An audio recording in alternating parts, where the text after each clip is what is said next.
అందరికీ నమస్కారం. నేను మీ విజయ్ కుమార్, వెటనరీ డాక్టర్. వేసవి కాలంలో పాడి పరిశ్రమ చాలా సవాలుతో కూడుకుని ఉంటుంది.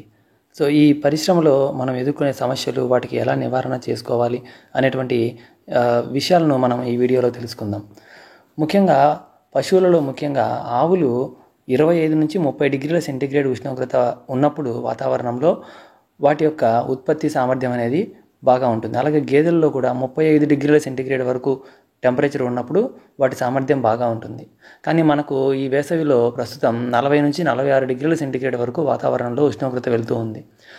ఈ టెంపరేచర్ దగ్గర మనకు ఖచ్చితంగా పశువులలో ఉత్పత్తి అంటే పాల ఉత్పత్తి కావచ్చు, లేదా జీవాల నుంచి మాంసోత్పత్తి కావచ్చు, లేదా కోళ్ళ నుంచి గుడ్ల ఉత్పత్తి కావచ్చు. ఈ ఉత్పత్తి విషయంలో ఖచ్చితంగా తీవ్ర ప్రభావం ఉంటుంది. దాంతోపాటు ప్రత్యుత్పత్తి మీద కూడా ప్రభావం ఉంటుంది. అంటే ఈ సీజన్లో ప్రత్యుత్పత్తిలో మనకు ఎదురయ్యే సవాళ్ళు అంటే సరిగా ఎదకి రాకపోవడం, ఎదకి వచ్చినా కూడా సరిగా లక్షణాలు చూపించకపోవడం, లేదా లక్షణాలు చూపించినా కూడా ఎద చేస్తే చూడు నిలవకపోవడం, తిరిగి మళ్ళీ పొలడం, ఇలాంటి సమస్యలు అనేవి ఎక్కువగా వస్తూ ఉంటాయి. ఈ సమస్యలు మనకు ఈ కాలంలో మొదలయ్యి దీని ఎఫెక్ట్ ఇంకా ఒక 5-6 నెలల వరకు అలాగే ఉండేదానికి అవకాశం ఉంటుంది. కాబట్టి ఇంకా ఒక తీవ్రమైన ఇలాంటి పరిస్థితులు తీవ్రంగా ఉన్నప్పుడు, వడదెబ్బ తగిలి ఎక్కువ తీవ్రమైన పరిస్థితుల్లో పశువులు చనిపోయే అవకాశం కూడా మనకు ఉంటుంది. ముఖ్యంగా ఆవుల కంటే కూడా గేదెల్లో చర్మంలో స్వెట్ గ్లాండ్స్ అంటాము, అంటే స్వేద రంధ్రాలు అనేవి 1/6 వంతు తక్కువగా ఉంటాయి. కాబట్టి గేదెలు ఈ ఉష్ణతాపానికి ఎక్కువగా గురయ్యేదానికి అవకాశం ఉంటుంది. వడదెబ్బ తగిలినప్పుడు మనుషులలాగానే పశువుల్లో కూడా కొన్ని లక్షణాలు చూపిస్తూ ఉంటుంది. ఏంటంటే, ఒకటి ఉష్ణోగ్రత, ముఖ్యంగా పశువులలో నార్మల్ ఉష్ణోగ్రత 100 డిగ్రీల ఫారెన్హీట్ అంటాము. అలాగే జీవాలలో అయితే 102 డిగ్రీల ఫారెన్హీట్ అంటాం.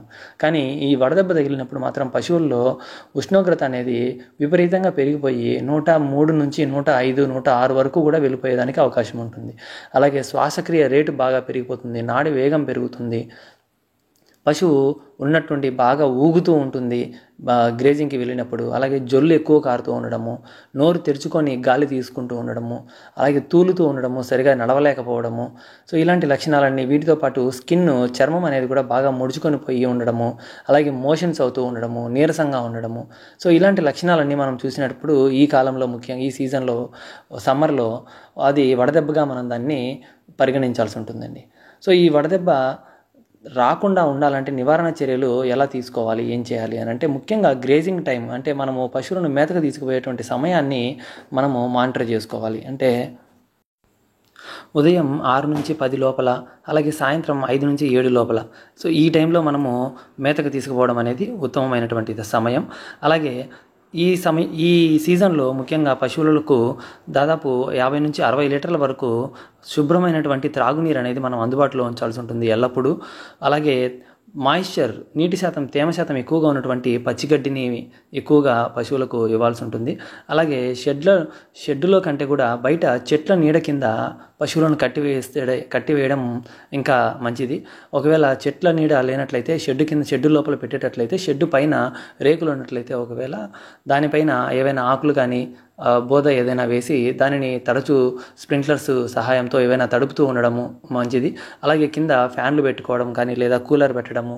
అలాగే కోళ్ళ పరిశ్రమలో ముఖ్యంగా ఫాగర్స్ అనేవి వాడుతూ ఉంటాం. అలాంటి ఫాగర్స్ని కూడా మనం పశువులకు వాడుకోవడం కూడా ఒక రకంగా టెంపరేచర్ తగ్గించడానికి అవకాశం ఉంటుంది అలాంటి వాటి వలన కూడా. అలాగే షెడ్ హైట్ మినిమం ఒక 9 అడుగులు ఉండేటట్లు ఉంటే గాలి అనేది ఫ్రీగా మనకు అటు ఇటు కదిలేదానికి అవకాశం ఉంటుంది. అప్పుడు ఎక్కువ వేడి ప్రభావం అనేది తక్కువగా ఉంటుంది. అలాగే సైడ్లు కొంచెం గోనె సంచులు లాంటివి ఏవైనా తగిలిచ్చేసి వాటిని మనము మధ్యాహ్నం పూట ముఖ్యంగా తడుపుతూ ఉండడం మంచిది. అలాగే పశువులను బయట పెట్టేసి ఉదయం మనము కనీసం రోజుకు 5-6 సార్లు అయినా సరే నీళ్ళతో అయినా డైరెక్ట్గా తడపడం అనేది చేస్తూ ఉండాలి.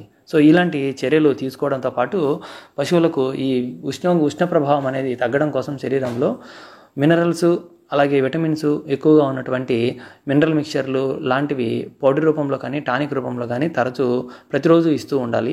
దానివల్ల ప్రొడక్షన్ అనేది మనకు ఉత్పత్తి తగ్గకుండా ఉంటుంది. అలాగే ఒకవేళ వడదెబ్బ తగిలిందని మనం కన్ఫర్మ్ అయినట్లయితే మెలనెక్స్ ప్లస్ అనేటువంటి ఒక సూది మందును మన దగ్గర ఉంచుకోవాలండి. ఈ సీజన్లో వడదెబ్బ తగిలిందని మనకు అనిపించినప్పుడు వెంటనే ఒకవేళ డాక్టర్ గారు అందుబాటులో లేకపోతే ఖచ్చితంగా ఈ మెలనెక్స్ ప్లస్ అనేటువంటి మందు 10 నుంచి 15 ml వేసుకొని తర్వాత డాక్టర్ గారిని సంప్రదించి వారి సలహా ప్రకారం వైద్యం చేయించుకోవాలి. ఈ వీడియో మీకు ఉపయోగపడింది అనుకుంటే ఖచ్చితంగా లైక్ చేయండి.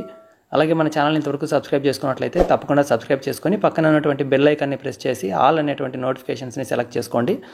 Thank you for watching.